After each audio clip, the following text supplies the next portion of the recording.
Belling the cat. Once upon a time, the mice had a meeting to figure out how to deal with their common enemy, the cat. Some said this and some said that. Many ideas were discussed, but the mice could not find a solution.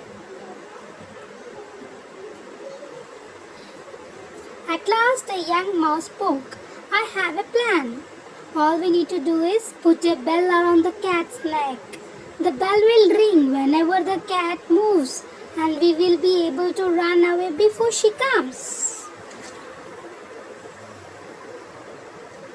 All the mice were surprised upon hearing the plan of the young mouse and started celebrating.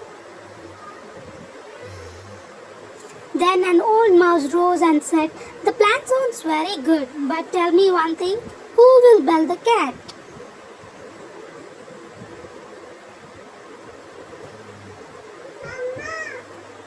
The mice looked at one another in fear. Nobody had an answer. Moral of the story, it is easy to propose impossible remedies.